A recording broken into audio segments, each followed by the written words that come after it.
क्या आप जानते हैं कि भारत पर पहला सफल अरब आक्रमण किसने किया था?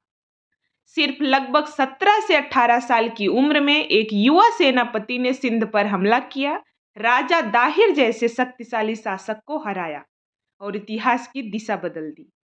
आज हम जानेंगे कि अरब आक्रमण और मोहम्मद बिन कासिम की पूरी कहानी। 7वीं और 8वीं शताब्दी का समय था। अरब में इस्लामी खिलाफत तेजी से विस्तार कर रही थी। फारस, सीरिया और मिस्र जैसे बड़े क्षेत्र उनके नियंत्रण में आ चुके थे। भारत के उत्तर पश्चिम में उस समय सिंध और मुल्तान पर राजा दाहिर का शासन था। अरबों और भारत के बीच पहले से व्यापारिक संबंध थे, खासकर समुद्री मार्ग से। लेकिन एक घटना ने हालात बदल दिए। कहा जाता है कि श्रीलंका से जा रहे कुछ जहाजों को सिंध के पास समुद्री लुटेरों ने लूट लिया। उन जहाजों में अरब व्यापारियों के परिवार भी मौजूद थे। इराक के गवर्नर हज्जाज बिन यूसुफ ने राजा दाहिर से दोषियों के खिलाफ कार्रवाई की मांग की, लेकिन कुछ जब संतोषजनक जवाब नहीं मिला तो सिंध पर आक्रमण की तैयारी शुरू कर दी गई। सन 712 ईस्वी में मोहम्मद बिन कासिम को इस अभियान का नेतृत्व सौंपा गया। वो बहुत कम उम्र का था, लेकिन एक कुशल और अनुशासित सेनापति माना जाता था। वह लगभग 6000 सैनिकों के साथ सिंध की ओर बढ़ा। उसके पास उस समय की उन्नत युद्ध तकनीक थी मोहम्मद बिन कासिम के पास।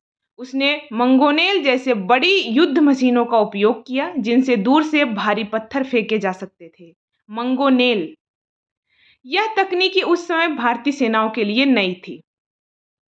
सबसे पहला हमला देवल बंदरगाह पर किया गया, जिसे आज के कराची के पास माना जाता है। वहां एक प्रमुख धार्मिक स्थल था, जिस पर ऊंचा ध्वज लगा हुआ था। कहा जाता है कि कासिम ने रणनीति बनाकर उस ध्वज को गिरवाया।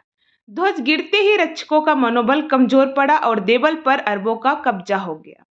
इसके बाद मोहम्मद बिन कासिम आगे बढ़ता है और कई महत्वपूर्ण स्थानों पर नियंत्रण स्थापित करता है। सबसे निर्णायक युद्ध राजा दाहिर और मोहम्मद बिन कासिम के बीच हुआ। यह युद्ध 712 ईस्वी में रावर या अरौरा के पास लड़ा गया। राजा दाहिर ने पूरी बहादुरी के साथ मुकाबला किया। वे हाथी पर सवार होकर युद्ध का नेतृत्व कर रहे थे, लेकिन अंततः वे युद्ध में मारे गए। राजा दाहिर की मृत्यु के साथ ही सिंध की शक्ति कमजोर पड़ गई और धीरे धीरे सिंध और मुल्तान पर अरबों का अधिकार स्थापित हो गया। विजय के बाद मोहम्मद बिन कासिम ने प्रशासन संभाला। उसने स्थानीय लोगों के साथ व्यवहारिक नीति अपनाई। हिंदुओं और बौद्धों को अपने धर्म का पालन करने की अनुमति दी। उन्हें संरक्षित प्रजा का दर्जा दिया गया और उनसे जजिया कर लिया जाता था। कई स्थानीय अधिकारियों को प्रशासन में शामिल किया गया, जिससे शासन को स्थिरता मिली और राजस्व व्यवस्था व्यवस्थित हुई। इस आक्रमण के प्रभाव दूरगामी थे। भारत में इस्लाम का पहला स्थायी राजनीतिक प्रवेश इसी घटना से जुड़ा माना जाता है। सिंध क्षेत्र अरब साम्राज्य का हिस्सा बन गया। व्यापारिक और सांस्कृतिक संपर्क बढ़े। गणित, खगोल शास्त्र और चिकित्सा जैसे क्षेत्रों में ज्ञान का आदान प्रदान हुआ। हालांकि अरब शासन मुख्यतः सिंध और मुल्तान तक सीमित रहा और पूरे भारत पर नियंत्रण स्थापित नहीं कर सके।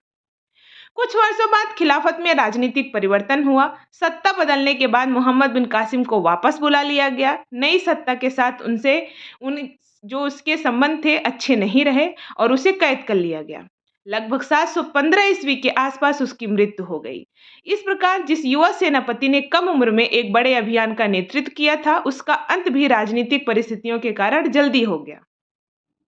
मोहम्मद बिन कासिम का आक्रमण भारतीय इतिहास में एक महत्वपूर्ण मोड़ माना जाता है।